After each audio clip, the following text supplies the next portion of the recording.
They tore down my snow fence, the one thing standing between our neighborhood and a wall of frozen death. Karen, head of the HOA, drunk on power and aesthetics, called it unauthorized ugly and had it ripped from the ground. I told her that fence is the only thing keeping the storm out. She smirked, laughed, walked away. 3 nights later, the wind screamed down that slope, and a wave of snow 6 feet tall buried her garage, crushed her SUV, and shattered her illusion of control. She cried, but by then it was too late.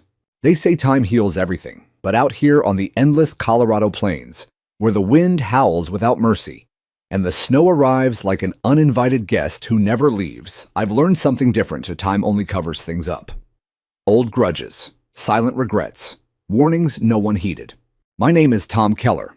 I'm 58 years old, a retired firefighter, a widower, and a father to 1 son who now works halfway across the world. After 32 years racing into blazing buildings, while everyone else fled, pulling strangers from twisted metal and choking smoke, I figured retirement in a quiet HOA-governed neighborhood would feel like a gift. Slow mornings, predictable routines, peace at last. I never imagined I traded one battlefield for another one where the enemy didn't carry fire or wreckage, but enforced rules, chaired committees, and wielded a terrifying sense of entitlement beneath a perfectly polite smile. It all began with that brutal winter storm 4 years ago. A fierce whiteout roared across the region, shutting down highways for 2 full days. Our little cul-de-sac, tucked at the edge of the development on Northridge Circle, sat right in the path of the wind's fury.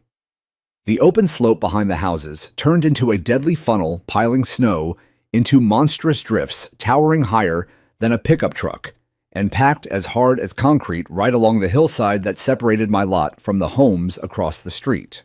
I still remember the moment it hit home. A school bus hissed to a stop at the corner, its yellow lights flashing through the swirling flakes.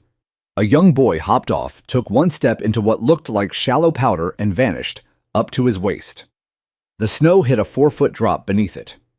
If I hadn't been outside at that exact moment, shovel in hand, clearing my driveway, his terrified scream might have been swallowed by the storm. I hauled him out, soaked and shaking, and carried him to his mother's porch. That could have ended so much worse. That day, I decided to act. I did what decades of training had taught me: prevent the disaster before it struck. I built a drift barrier.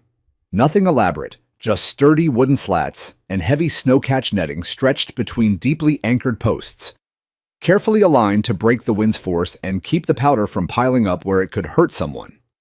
It wasn't only for my property. It shielded the whole street from being buried alive.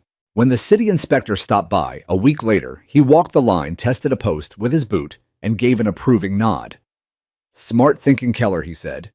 "This setup should be standard in wind-prone spots like yours. Saves the plows a ton of work." Smart didn't matter, though, when Karen Lindell of the HOA Architectural Compliance Committee caught sight of it. The first warning arrived in a crisp envelope, the letter folded with surgical precision into perfect thirds. It cited unauthorized structural additions, visible from the street, complete with a photograph of my barrier circled in angry red marker, as if I'd erected some eyesore instead of a lifeline. I wasn't about to roll over. I gathered every piece of evidence: FEMA guidelines for snowdrift control, local weather risk reports, even a glowing email from the city's winter mitigation officer praising the design. Armed with a thick folder, I attended the next board meeting, hoping to reason with them. Karen sat at the table, in her signature sharp red coat clipboard, resting like a loyal weapon at her side. Her voice was smooth, syrupy sweet, the kind that sets your teeth on edge without ever rising in volume. "We truly appreciate your concern for safety, Mr. Keller," she said, offering that polished smile that never reached her eyes. "But maintaining aesthetic integrity is also a form of neighborhood protection. We simply cannot permit arbitrary structures that diminish our community's overall appearance." Aesthetic integrity, that was their sacred phrase. I asked if she'd like to stand outside my house during the next blizzard and watch the powder barrel down that slope unchecked. Her smile tightened. "The board will decide based on what benefits the majority," she replied, as if the majority shoveled driveways at dawn or freed trapped delivery trucks from ice prisons. I did. Still, I refused to let a clipboard warrior undo years of hard-won instinct. I'd face down infernos hotter than her disapproval. The following winter, I quietly reinstalled the barrier, painting it a neutral beige to blend with the landscape. No complaints came, not even from the Wensleys across the street, the young family with 2 small kids who regularly thanked me for keeping their side of the road passable. But Karen always noticed. Her eyes missed nothing when it came to rules. The third winter, there was no polite letter, no second chance, just silence until the morning. I looked out and saw 3 workers in bright reflective vests, wielding bolt cutters and waving a city permit stamped with the HOA logo. They were dismantling my windbreak as casually as if they were removing litter. I rushed outside waving my documents, demanding they stop. The foreman shrugged. "Talk to your association, sir." Karen never answered my calls. No one on the board did. So I stood there in the whipping snow, wind screaming past my ears, and watched them rip my protection. Our protection from the frozen ground, and toss it into their truck like garbage. That night, the gale rattled my windows hard enough to wake the dead. I stood at the front window, staring across the now bare slope that rose gently behind Karen's house and spilled straight down into our cul-de-sac. Nothing stood between the ridge and the street anymore. Just wide-open terrain, smooth and inviting to every gust. I'd seen that exact site before years earlier in the mountains near Alray. In 2003, right before a massive snow cornice broke loose and buried a road crew under 15 feet of powder. I dug 2 of them out with my own hands. Only one made it. There's a cold, heavy feeling that settles in your gut when danger is coming, a pressure that speaks louder than words. That night it gripped me again. And deep down I knew without question the blizzard was on its way. The first time I ever laid eyes on Karen Lindell in the flesh, she didn't come storming in with accusations or brandishing association bylaws like a weapon. No, she arrived at my doorstep with the bright artificial enthusiasm of a door-to-door salesperson hawking magazines. Only her product was control-wrapped in a veneer of neighborly concern. It was a crisp, late September afternoon. The air still carried a hint of summer's warmth, but the sky hung heavy with that pale ashen veil that signaled winter lurking just over the Rocky Mountains. I just stepped inside after inspecting the anchor posts along my windbreak, ensuring they held firm against the summer's dry cracks and soil shifts. The evening breeze had picked up again, whispering through the grass with a familiar chill that made my old scars ache. Karen rang the doorbell twice. Not a single polite ding, 2 sharp presses, as if patience wasn't in her vocabulary, or she believed her time was more valuable than mine. I opened the door in my worn Carhartt jacket, work gloves dangling from one hand, sweat still cooling on my brow. "Good morning," she beamed, her voice pitched high and cheerful. "Mr. Keller." "Right, I'm Karen Lindell from the Architectural Compliance Committee. Do you have a quick moment?" She was already planting 1 foot on the welcome mat, clipboard clutched like a shield. I leaned against the doorframe, cautious. "Sure, what's on your mind?" Well, she continued tilting her head with practiced sympathy as she adjusted her clipboard. "We've received a few notes about a certain installation on your property, namely the netting along the eastern hillside. We just wanted to check in and ensure you're familiar with our community design standards."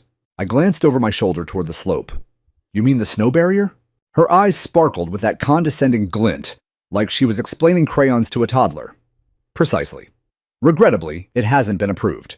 It falls squarely under Category 4 unsanctioned exterior alterations, visible from public view." I drew in a slow breath, the faint scent of impending frost mixing with the coffee on my tongue. "It's not for show. It's practical. Stops the powder from stacking up and blocking the road, or worse, endangering homes." "Oh, I completely get where you're coming from," she replied, her tone dripping with faux empathy, sweet enough to clog arteries. "But our guidelines exist to preserve a unified look for the entire area. A couple of residents have pointed out that it appears, well, rather utilitarian. Out of sync with the vibe." Utilitarian. That was rich. The only folks who'd ever expressed gratitude in this dead-end street were the real neighbors, the Wensleys, with their little ones, the Alvarezes next door, even elderly Mrs. Chin down the way. But the second one board member decided it clashed with her vision, it morphed into a neighborhood crisis. "I've gone through the rules myself," I said, keeping my voice level. "Nothing in there addresses safety features for winter hazards. And it's seasonal, comes down in spring, no trace left." Karen tapped her pen rhythmically against the clipboard, a subtle tick that betrayed her impatience. "True, but all seasonal additions require pre-approval via the proper forms. Since that step was skipped, We must request voluntary removal to avoid escalating to a formal citation. Her words carried that unique blend of courtesy and threat, the association's signature move, a velvet glove over an iron fist. I fixed my gaze on her. Karen, have you ever witnessed a 6-foot wall of packed ice slamming down that hill and swallowing the street whole? She blinked, caught off guard. I beg your pardon. You've been here, 2 years, maybe 3. Ever shoveled during a blinding whiteout? Ever pried a minivan free from a berm so dense it bent the frame like tinfoil? She stiffened a flicker of unease, crossing her meticulously made-up face. I don't see how that's relevant. That's exactly relevant. I cut in, my frustration creeping into my tone. I erected that barrier to shield everyone. Not just my place, yours included. You're 3 houses down, Karen. That hillside starts right above your garage. For a split second, her perfect smile wavered like a crack in porcelain. Be that as it may, the board has rendered its judgment. If you wish to appeal, feel free to attend the upcoming meeting and make your case. In the meantime, the structure needs to come down. She thrust a freshly printed copy of the mailed warning into my hand, her elegant cursive signature looping at the bottom like a noose. Then, with another saccharine grin, she stepped back. We're all working toward a prettier community, Mr. Keller. Enjoy your day. I didn't reply. Just watched her descend the steps and stride across the cul-de-sac as if she owned every inch of pavement. She paused to wave at little Ava Wensley, who was scribbling chalk masterpieces on her family's driveway. Karen didn't bother to look down at the child's artwork, a colorful explosion of rainbows and stick figure families. I waited until her door clicked shut, vanishing behind the facade of her home, directly opposite the vulnerable hillside I'd fought to protect. That evening, I pored over the association bylaws under the harsh light of my kitchen table. I highlighted sections on seasonal threats, emergency placements, discretionary protective measures. Slim pickings, but enough to forge a solid defense. I compiled photos of past winters the street transformed into an impassable glacier, my doorbell cam capturing UPS drivers sliding helplessly on hidden ice ridges. Even a clip of me wrenching a delivery cart from a monstrous berm. This battle wasn't finished, not even close. I wasn't some grumpy pensioner nursing a grudge. I was a man who recognized catastrophe in its infancy, and I'd be damned if I let a woman in designer outerwear and an official badge gamble with our lives. Because the blizzards always returned, and this time they wouldn't bother with votes or approvals. The HOA board meetings took place on the second Thursday of every month in the faux colonial clubhouse at the entrance to the subdivision. The building looked like it had been lifted straight from a real estate brochure, crisp white siding. Symmetrical windows, low ceilings, and brass fixtures that gleamed under fluorescent lights but somehow managed to feel utterly soulless. It was a space designed for control, lemon-scented polish in the air, folding chairs arranged in perfect rows, and reheated coffee that tasted like regret. I arrived 10 minutes early, folder tucked under my arm, determined not to shout or accuse. I'd spent decades calming panicked civilians in burning buildings. I could handle a room full of clipboard holders. My goal was simple: show them the facts, make them see reason, and protect the street we all shared. Karen was already seated, her red coat draped over the chair back like a declaration of territory. She glanced up as I entered, her expression one of mild amusement, as if she'd already scripted the evening's outcome. The other board members trickled in: Paul Zimmer, the treasurer, perpetually crunching numbers in his head; Denise Kwan, quiet unless landscaping budgets were mentioned; and Malcolm Raines, the president, who wore a Bluetooth earpiece like a badge of perpetual importance even when no call was coming through. I signed the attendance sheet and took a seat in the front row. Only a handful of residents had shown up, mostly older couples, who kept their eyes fixed on the floor, avoiding any hint of controversy. Malcolm opened with his usual flat cadence, moving to old business tree trimming on Lot 17 next month's chili cook-off, and finally the resident concern regarding an unapproved windbreak on Lot 41 property of Mr. Thomas Keller. Karen straightened her pen, poised like a dart. Mr. Keller, Malcolm continued, you've requested time to speak. 5 minutes. I stood distributing the packets I'd prepared, one for each board member. Inside were color photos of past drifts towering over cars, weather data printouts, city engineering notes, and highlighted excerpts from FEMA's snow management guidelines. Thank you, I began, keeping my voice steady. 3 years ago, after a storm nearly swallowed our cul-de-sac, I installed a temporary snow barrier along the eastern slope. It's removable, seasonal, and according to the city's own hazard team, effective at preventing dangerous buildup. This isn't about aesthetics. It's about keeping driveways, clear roads passable, and most importantly, people safe. Paul Zimmer flipped through the pages, frowning at a photo of a delivery truck half buried. These drifts look brutal. How tall did they get? Over 6 feet, in places, I replied. Without something to interrupt the wind fetch across that open hill, the powder funnels straight down into the street. The barrier disperses. It protects every lot on the block, not just mine. Karen didn't let the silence linger. With respect, she interjected smoothly, scanning my packet as if it were junk mail. Our covenants were ratified by 76% of homeowners. They explicitly require approval for any visible exterior modification. Mr. Keller's installation bypassed that process entirely. I turned toward the sparse audience.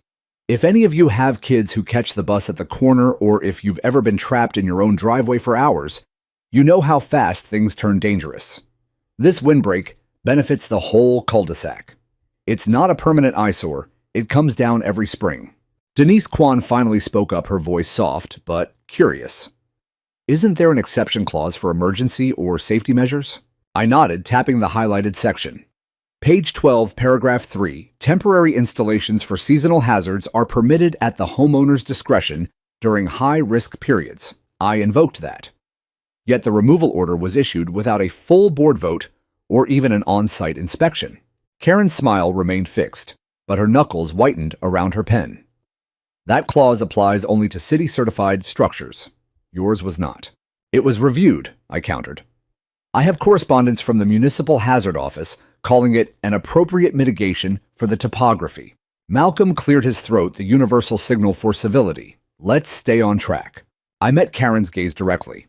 This isn't about staying on track. This is about one committee chair using personal preference to override safety. I've spent my life running toward danger so others don't have to. I've seen what happens when preparation is ignored for the sake of appearances. You really want to risk a collapsed roof or a blocked emergency access because a beige netting offends someone's view. A few residents shifted in their seats. An older man in the back gave a slow, thoughtful nod. Paul Zimmer looked up again. From a liability standpoint, this seems like a smart allowance. Temporary, effective, and it reduces potential claims against the association. Denise murmured agreement. Karen's composure cracked just enough for her voice to sharpen. We cannot make exceptions based on emotional appeals. That erodes the rules entirely. Next, we'll have windmills, sandbags, and makeshift barricades sprouting everywhere. This is a planned community, not a survivalist compound. I'm not asking for chaos, I said. I'm asking for common sense. Until the board funds a better solution, maybe buried deflectors or engineered berms, let the one proven measure stand. Malcolm raised a hand. We'll vote. All in favor of permitting Mr. Keller's seasonal windbreak under the emergency provisions. Paul and Denise said aye almost in unison. Malcolm hesitated, then shook his head. Nay. Karen delivered her nay with quiet triumph. Tied, Malcolm announced. Motion fails. The air in the room felt heavier. Karen leaned back, satisfied. I gathered my remaining papers, forcing calm into my movements. So we're choosing curb appeal over the possibility of someone's garage, or worse, being crushed. Karen's reply came cool and clipped. We're choosing consistency over individual whims, Mr. Keller. There was no point arguing further. Some minds are sealed tighter than a fire door. I nodded once to Paul and Denise, grateful they'd at least tried, then stepped out into the sharp night air. The wind had picked up while we'd been inside, carrying the metallic scent of approaching storms. Snow was in the forecast, and this time there would be nothing to slow its descent. The sky that evening carried a bruised, unnatural hue, swirls of pink and slate gray, bleeding across the horizon like smoke from a distant fire. It was the signature sunset of an approaching front, the kind that quiets the world and makes the air feel thick with anticipation. That was the night they finally came for the barrier. I'd half expected a grace period after the tide vote, a few days of tense waiting. Perhaps another formal notice taped to my door in that sterile font the association loved so much. Maybe even a third letter spelling out fines and enforcement actions in careful legal jargon. But Karen Lindell wasn't one for delays when her authority felt challenged. I was in the garage fine-tuning the old snowblower, checking the shear pins, topping off the oil, a quiet act of preparation and subtle rebellion, when the faint metallic clanging drifted in from the hillside. The sound cut through the evening hush like a warning bell. I stepped out the side door into the biting cold. Dusk was settling fast, painting the slope in long shadows. There stood my windbreak posts, silhouetted like weary guardians against the fading light. And moving between them were three figures in high-visibility vests, headlamps glowing bolt cutters glinting in their gloved hands. They weren't locals. The truck parked at the curb had out-of-county plates, mud splattered from a long drive. Hired hands dispatched that very afternoon, no doubt. I crossed the frost-crusted grass, quickly, my boots crunching with purpose. "Hold up," I shouted over the rising wind. The nearest worker paused, clippers halfway through a section of netting. "Evening, sir." "What the hell is this?" He gestured to a laminated work order clipped to one of the posts, flapping slightly in the breeze. HOA directive. Removal of non-compliant installation. I snatched the paper down and scanned it under the glow of his headlamp. There it was. Karen's signature in bold ink, the association letterhead, a same-day approval stamp. No city oversight, no judicial order, just her unilateral command. "You understand this netting is the only thing keeping a mountain of powder from avalanching straight into the street," I said, planting myself between them and the next anchor. One big storm, and this whole cul-de-sac could be under 10 feet of packed ice. The bearded one shifted uncomfortably, breath fogging in the chill. "We're just doing the job we were paid for, sir. Take it up with the board." I let out a short, bitter laugh that tasted like frost. "Yeah, I've tried that." He avoided my eyes and went back to cutting. I knew I had no real power to stop them. Lay a hand on a worker or a tool, and Karen would have grounds for a restraining order before sunrise. That was her playbook: provoke anger, then play the victim. So I stood back and watched the wind-whipping snowflakes sideways like shrapnel. The posts didn't come out easily. They groaned and shrieked as the men leveraged them from the iron-hard ground, deep-set anchors I'd driven myself, meant to withstand exactly this kind of force from nature, not from petty bureaucracy. The netting rolled up in heavy coils, thudding into the truck bed like fallen soldiers. Karen didn't show her face, of course. She left the dirty work to others. But as the last section came down, I glanced up toward her house. The second-floor corner window, her bedroom, glowed softly. The curtain twitched just a fraction, enough to know she was there observing from a safe distance. I locked eyes with that sliver of light until the truck's taillights disappeared around the bend. Then I turned to the hillside, bare exposed, a smooth white canvas stretching from the ridge above her roof all the way down to our street. I'd seen open slopes like that before, too many times. In the high country where wind loads the snow until it hangs like a guillotine. The memory of digging through that cornice collapse near Ouray flooded back unbidden, the weight, the silence, the way the powder could crush steel and bone without mercy. That old gut pressure returned deeper and colder than the night air. I couldn't sleep. The house felt too quiet, too vulnerable. I paced from room to room, pausing at windows to watch the tree line vanish as heavy clouds swallowed the stars. Every gust against the siding sounded like a countdown. Around 2 a.m., the first flakes arrived, soft, deceptive, drifting lazily at first. By 4 a.m., they were hurling themselves sideways, in thick sheets, the wind howling like a living thing. I bundled up and stepped outside once, just to feel it. The blast hit me full force, stinging my cheeks, roaring in my ears. Already a low ridge was forming at the base of Karen's lawn, climbing visibly with each passing minute. Back inside, I grabbed my handheld radio, old habits from years of coordinating with emergency crews. I still had friends in the city's response network, contacts forged during the brutal Senin whiteout. I keyed the mic. "This is Keller off duty. Heads up on potential heavy loading eastern slope of Northridge Circle. Recommend priority plow routing and hazard monitoring." The response crackled back quickly. "Roger that, Tom. You anticipating issues?" I stared into the wall of white, obliterating the neighborhood, the open hill, now a funnel for destruction. "Affirmative," I said. "Big ones. And there's nothing left to break the fetch." At dawn, the slope had transformed. What was once gentle terrain now resembled a frozen tidal wave, cresting high and ominous, still building under the relentless assault. The street lay eerily silent. No engines, no voices. Just the muffled roar of the storm. I brewed coffee with hands that trembled not from cold but from a fury I'd kept banked for months. And beneath it, a grim certainty. I had warned them, documented it, begged them to listen. Now the blizzard would teach the lesson in my place. And it was a brutal teacher, impartial, unforgiving, and already in session. By midday, the cul-de-sac had vanished beneath a seamless blanket of white. Not a light dusting or neat plow ridges. This was a full-on glacial takeover. My truck sat buried, like a forgotten relic, its outline barely discernible under the swelling mound. And on Karen's side, the accumulation had morphed into something far more sinister. A colossal frozen surge cresting the slope with predatory patience, as if the blizzard itself were alive and plotting. I'd seen this pattern in the wild avalanches in the Rockies, where wind packs the powder into unstable layers until one shift unleashes chaos. But here in our manicured suburb of SUVs and soccer nets, it felt obscene. Predictable. Preventable. From my living room window, visibility had dropped to near zero, the world reduced to swirling gray and endless flakes. I radioed Vince again, my voice low against the storm's roar. Keller here. East Slope's overloaded major cornice formation hanging over street level. Suggest elevating to emergency protocol. A pause then, his reply laced with concern. Acknowledged. Reports coming in from upslope blocks, plows bogged down in drifts. Crews are en route, but ETA's pushing hours. Understood, just logging it. I hesitated, then added, barriers gone. Association pulled it yesterday. Another beat of static. Christ, Tom, that's asking for trouble. Stay safe in there. I spent the afternoon glued to the glass coffee, growing cold in my grip.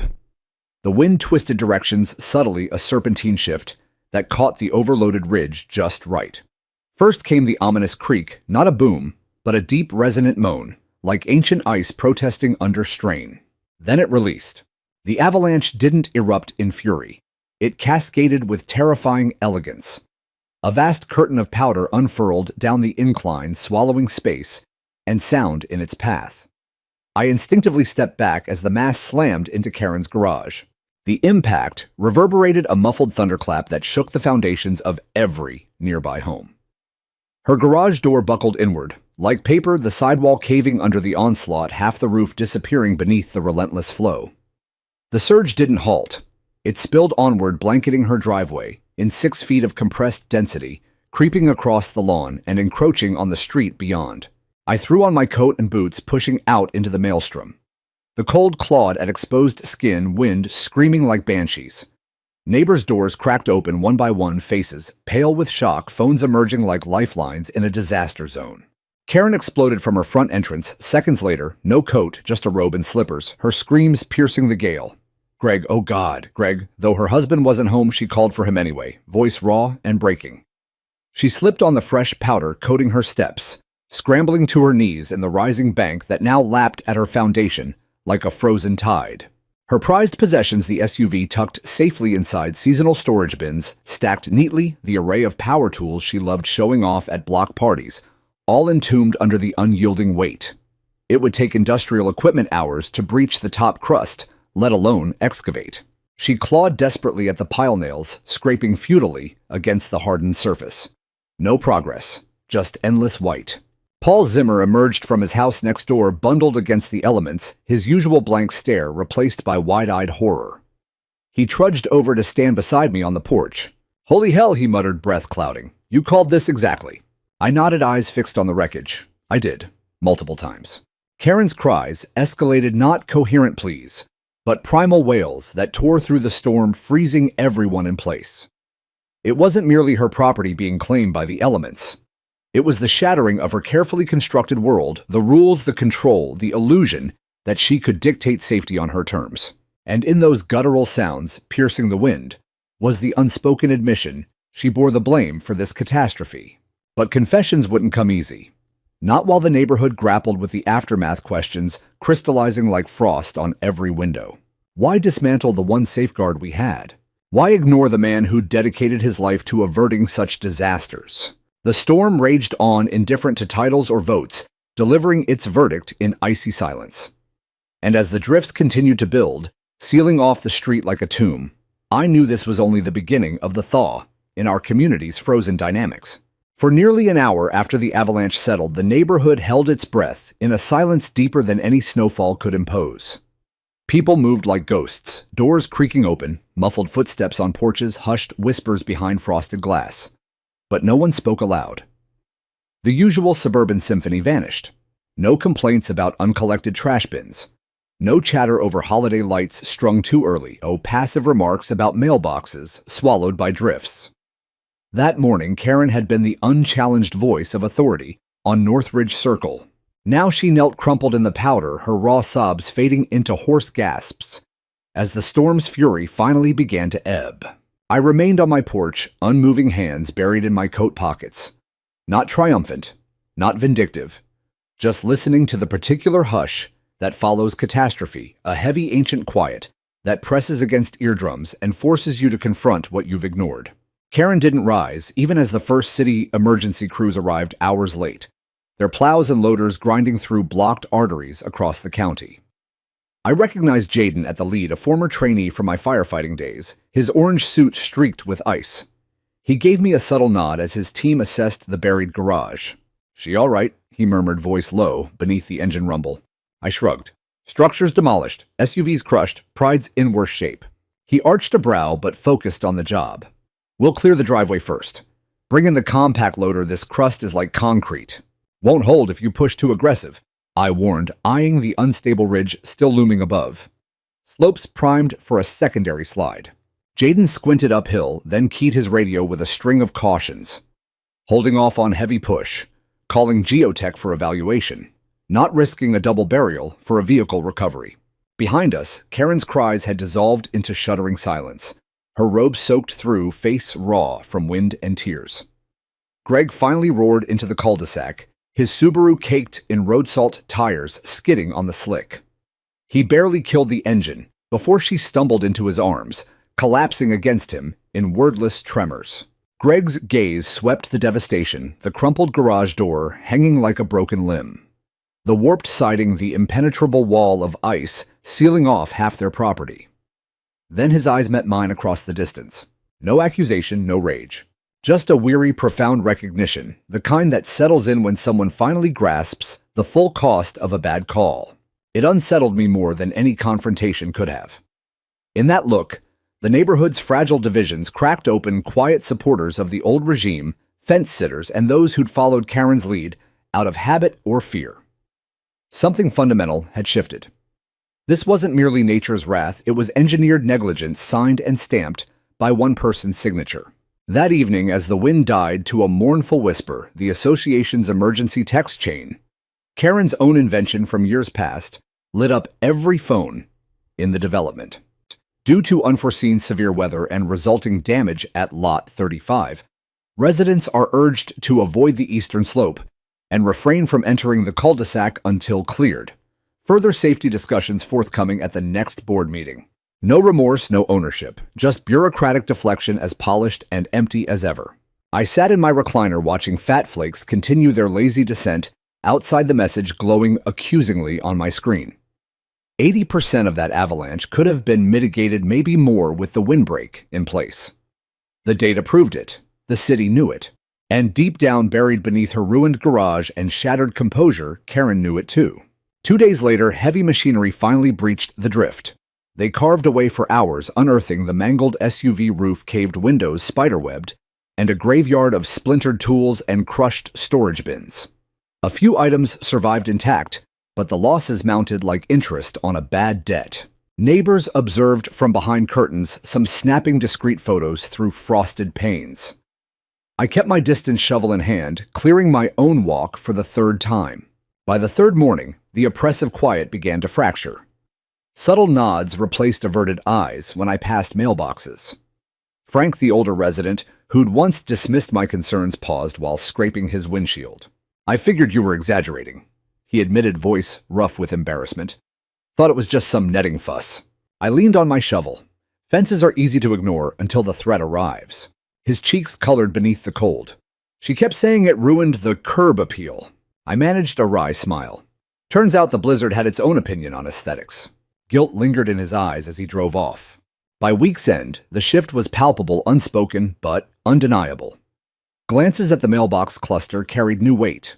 Whispers on driveways hinted at brewing discontent. Even the community forum, once Karen's kingdom of nitpicky decrees on shrub heights and uniform paint shades, fell eerily still. She hadn't posted since the collapse. 5 full days of digital absence from a woman who once moderated with iron precision. When her first message finally appeared, it was brief and brittle. In light of recent storm-related damage, I will be temporarily stepping back from architectural compliance duties. Thank you for your understanding. Not a resignation, not an apology. But it didn't need to be spelled out. We all understood. Her garage wasn't the only thing crushed that day. Her authority had buckled right alongside it. Power built on vanity and intimidation rarely survives when the consequences become visible to everyone. I wish I could claim satisfaction raising a glass to her downfall. But mostly I just felt bone-tired exhaustion. It never should have reached this point. One reasonable compromise, one moment of listening could have spared us all. Instead, she chose control over caution. And now, the silence she once weaponized through citations and veiled threats had rebounded, echoing back at her from every untouched driveway and unposted notice. The neighborhood was watching, remembering, and winter, relentless as ever, still had weeks left to remind us who truly held the reins. The following Saturday brought a fragile clarity to the world. The storm had finally exhausted itself, leaving behind a sky scrubbed clean and sunlight that glittered harshly off the endless white. Temperatures hovered in the single digits, sharp enough to sting the lungs, but the wind had mercifully died. For the first time in days, children ventured out bright parkas, dotting the landscape like wildflowers, pushing through frost as they tested the slush with cautious stomps and tentative sled runs on gentler slopes. Yet no one approached Karen's property. The wreckage stood as a stark monument, the garage door twisted outward like a mangled mouth, siding buckled and scarred from the impact, chunks of compacted ice still clinging to the frame. Her red SUV, hauled out on a flatbed, after heroic efforts, now sat exposed in the driveway, roof dented, inward paint scratched raw from the tow chains. Karen hadn't been seen since the avalanche. No more patrols with her clipboard, no curt emails about holiday decor violations, no footsteps echoing authority across the cul-de-sac. She had retreated fully into her home, a self-imposed exile. Until the laminated notice appeared on my door at dawn. I spotted it while fetching the paper crisp white sheet, perfectly centered, secured with a magnetic clip that screamed deliberate precision. Notice of violation. 2. Thomas Keller Lot, 41. Issued by Karen Lindell Chair. Architectural compliance reinstated. Despite prior directives, unauthorized seasonal modifications and boundary alterations remain in non-compliance with community standards. The rest blurred into familiar legalese, threats of fines. Liens, mandatory removal timelines.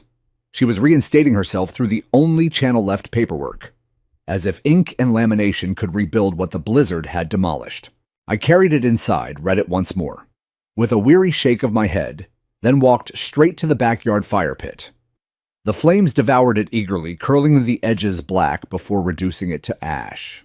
By mid-morning, she emerged. Red coat zipped to the chin boots, polished despite the muck, clipboard clutched like a talisman. She moved with forced determination, pen scratching furiously, as she inspected eaves for ice dams, measured mailbox heights with a critical eye, noted stray wreaths blown askew by the gale. It was a performance of normalcy, a desperate grasp at the old order. But the audience had changed. Curtains twitched shut as she passed. Doors remained closed. No one stepped out to greet her or seek her guidance. During her second circuit of the circle, she halted abruptly in front of the Wensley's yard. Little Ava was there, bundled in pink, diligently packing snow into a plastic bucket for the walls of an elaborate fort. Innocent, joyful, utterly unaware of covenants. Karen loomed over her voice, slicing through the crisp air. "Young lady, you cannot excavate like that. You're damaging the turf. Community landscaping is protected." Ava looked up, blinking in confusion. "It's just snow. It'll melt." "Melting causes ruts and bare patches," Karen snapped. "It's a violation." Mrs. Wensley appeared on the porch, moments later, oven mitts, still on from baking a tray of fresh muffins, steaming in her hands. "Karen," she called evenly, no warmth in the greeting. "Everything okay?" Karen whirled, posture rigid. Your child is compromising the grass sod. She's 7, Mrs. Wensley replied, eyebrow arched. Building a fort. In winter. Rules apply regardless of age. A long-charged pause hung in the air. Then from across the street, Frank's voice boomed clear, unapologetic. Funny. You didn't seem worried about landscaping when that avalanche tore through your own yard.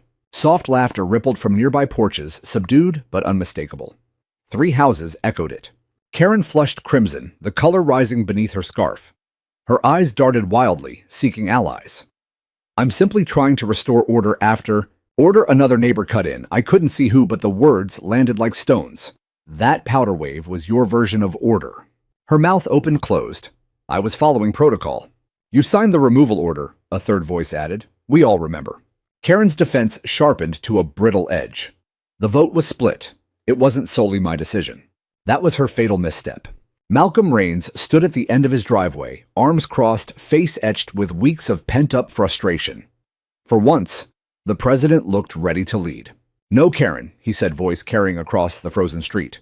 You drove it. You drafted the motion, pushed the contractor, signed your name at the bottom. The rest of us were deadlocked. You forced the call. She turned toward him, desperation flickering. Malcolm, we discussed. We're finished making excuses for you. He pivoted sharply and disappeared inside the door, closing with finality. The moment crystallized. You could almost hear the fracture, the collective exhale, as the neighborhood recognized the shift. The red coat, the clipboard, the endless citations, they held no weight anymore. Not after what everyone had witnessed. Not after the cost had been laid bare in twisted metal and shattered illusions. Karen scanned the ring of houses, searching faces for a single nod of support. None came. Her lower lip trembled just once, a raw human crack in the armor. She clutched the clipboard so tightly, her knuckles blanched. I was only upholding the standards we all agreed to, she tried again, voice thinning. Silence answered her. Not hostile, not cruel. Simply indifferent. She had become irrelevant. The word hung unspoken in the cold air, heavier than any insult. Karen spun on her heel boots, punching deep into the slush as she marched back home.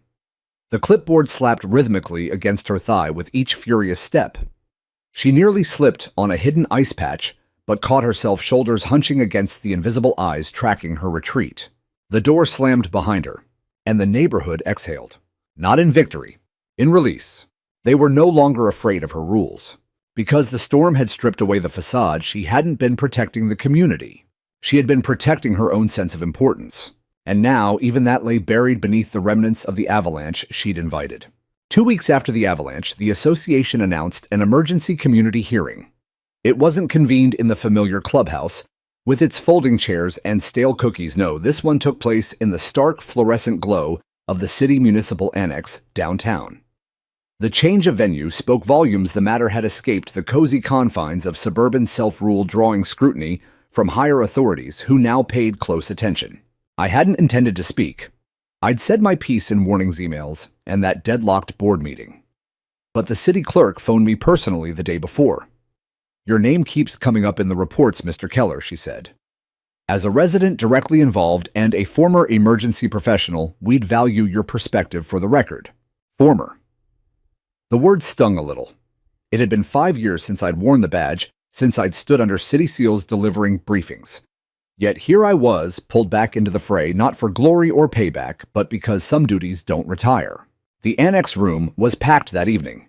Not just with Northridge Circle homeowners, but city engineers, insurance adjusters, and a handful of local journalists who usually chased school board squabbles or lost pets. Tonight they sensed real drama, petty rules colliding with preventable disaster, complete with liability shadows looming large. Karen sat near the front 2 seats from Malcolm, who looked as if sleep had evaded him since the slide. Her red coat was absent. In its place, a subdued navy blazer that seemed borrowed from someone else's wardrobe. Her face was drawn, lips pressed, thin hands folded tightly in her lap as if holding herself together by sheer will. When the moderator, a calm, efficient woman from the Public Works Department, called my name, I rose and approached the podium. The microphone squealed briefly before settling. Thomas Keller, I began, voice steady from years of incident commands. Lot 41. Retired Battalion Chief, Jefferson County Fire. I'm the one who installed the snow barrier in question. The room fell pin-drop quiet. 4 years ago, after a child nearly vanished into a hidden drift right here in our cul-de-sac, I put up a temporary windbreak along the eastern slope. It was seasonal, removable, and endorsed informally by city hazard specialists. I brought documentation to the association photos, weather studies, FEMA recommendations. I attended meetings. I pleaded frankly for them to let it stand.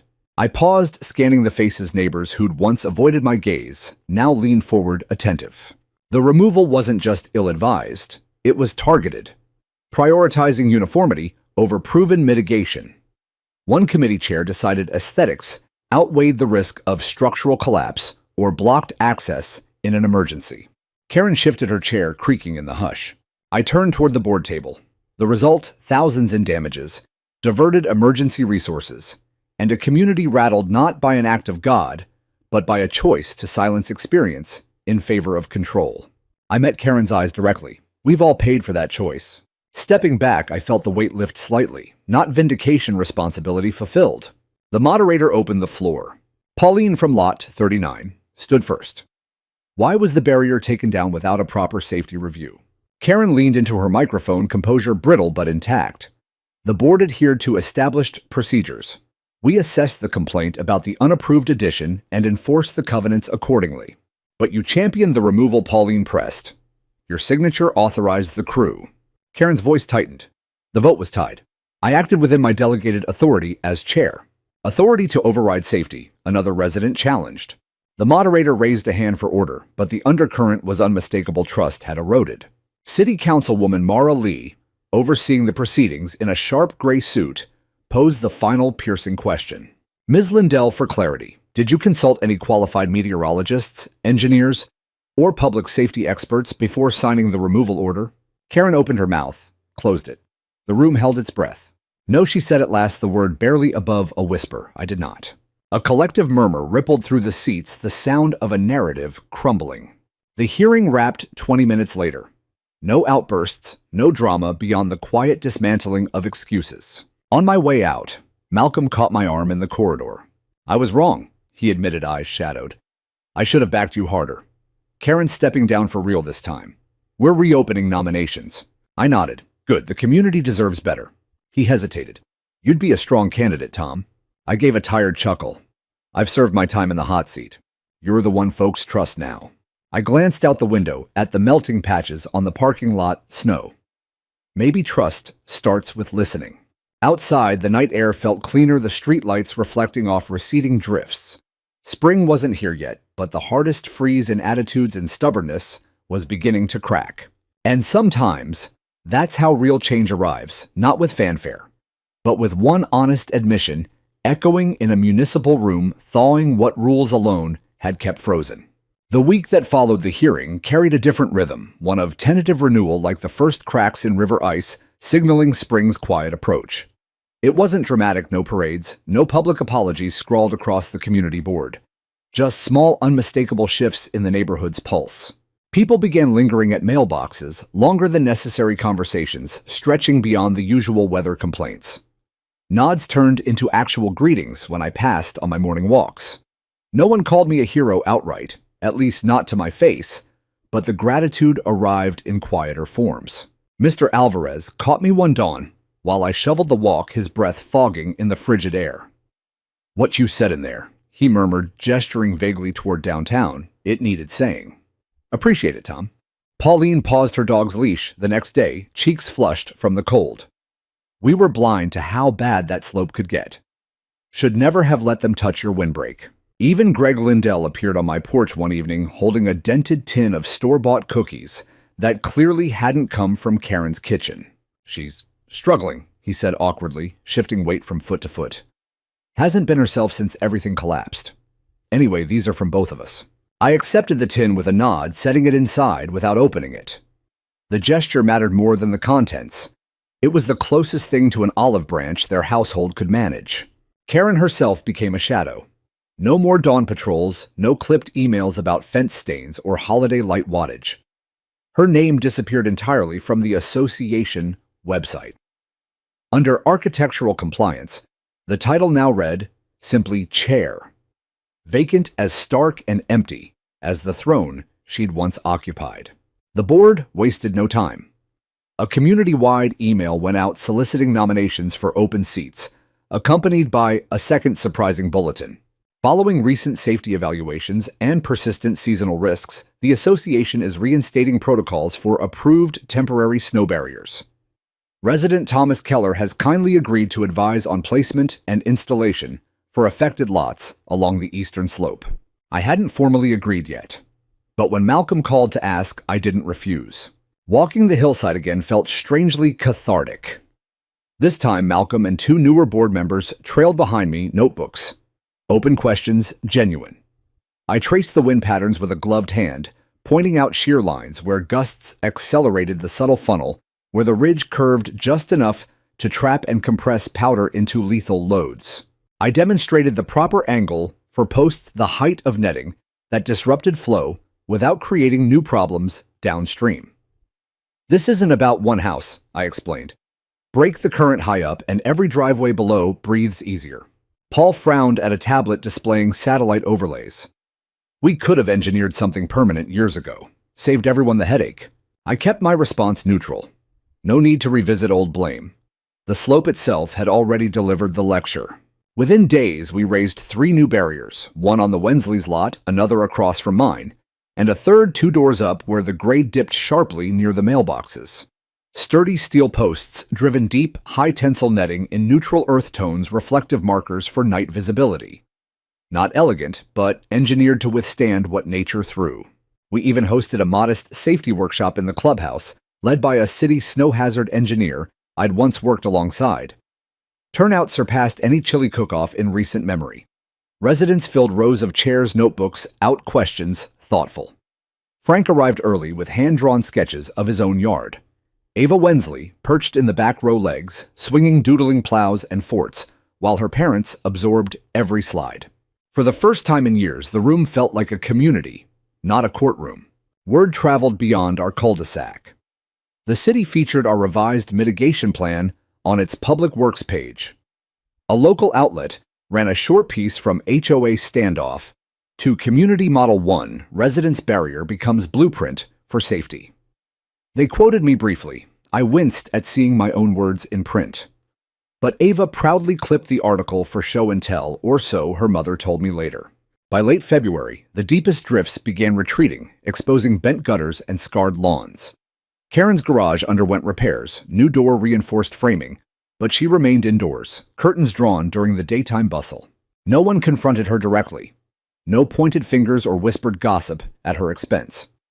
Consequences here arrived not in confrontation, but in absence. The missing clipboard, the vacant chair, the sudden freedom to hang holiday lights without fear of citation. One crisp morning, I discovered a folded sheet of construction paper wedged into my mailbox. No envelope, just vibrant crayon snowflakes framing a simple message inside. Thank you for keeping us safe when grown-ups wouldn't listen. Scrawled beneath in careful, uneven letters, Ava W. I pinned it to the corkboard in my kitchen, right beside the faded group photo of my old Station 12 crew. They would have understood. Being right means little if it doesn't protect someone.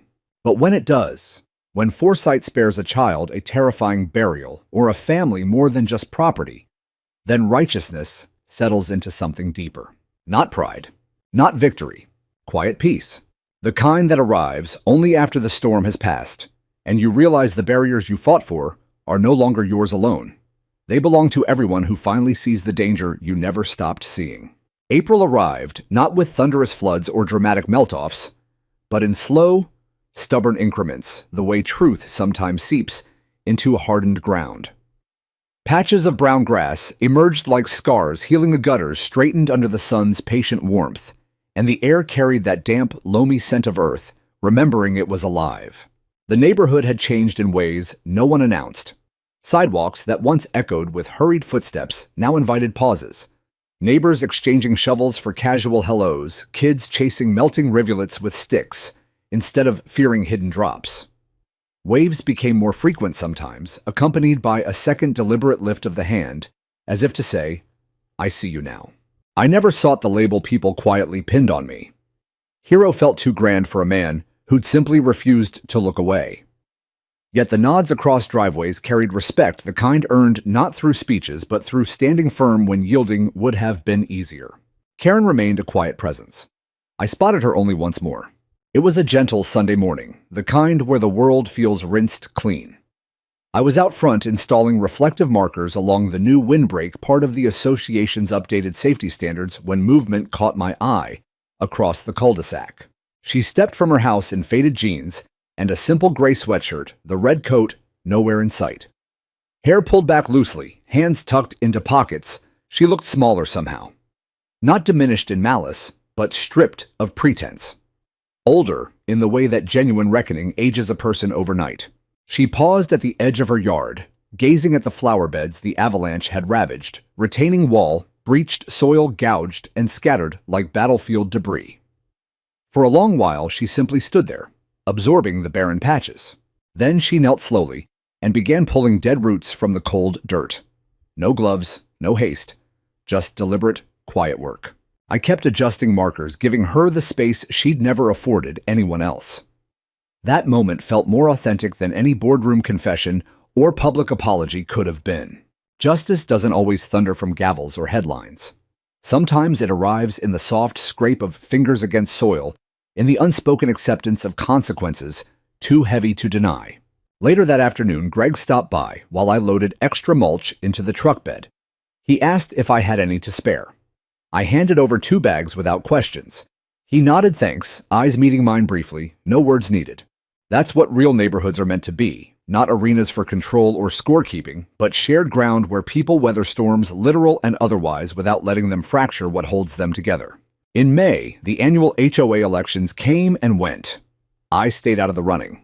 Malcolm won another term, joined by Denise and a pair of younger residents from the newer phase folks, unscarred by old battles, shaped instead by the hearing's hard lessons. They invited me onto the new Safety and Infrastructure Committee.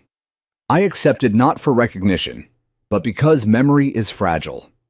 Someone had to ensure we never forgot that barriers aren't about rebellion. They're about foresight. That protecting people sometimes means standing alone until the evidence becomes undeniable. These days, I walk the eastern slope every few mornings. The reinforced windbreaks stand proud steel posts sunk deep, netting taut and flagged for visibility. City seals of approval gleaming on the permits. Functional over flashy. Effective over elegant. One dawn I found a small blue mitten snagged in the lower mesh, Ava's no doubt lost during some snowball skirmish. I freed it gently, dusted off the frost, and left it draped on the Wensley's porch railing with a simple note. Stay warm, kid. That evening, a new drawing appeared in my mailbox, crayon lines bold and bright, the windbreak, as a mighty wall smiling stick figures safe behind it, while a comically angry snow wave crashed harmlessly against the far side. At the bottom, in proud wobbly script, Mr. Keller's fence saves everyone. I pinned it beside Ava's thank you note and the old photo of my fire crew. Those faces would have grinned at the artwork, understanding better than most. Sometimes I think back to that relentless storm, how it nearly erased driveways, holidays, illusions, how it almost buried more than just a garage. And then I remember it failed. Not because of luck or mercy, but because one stubborn retiree held the line when rules tried to move it. In the end, when the blizzards returned as they always do, the truth returned with them. Stronger, unyielding, quiet as melting snow after the longest winter.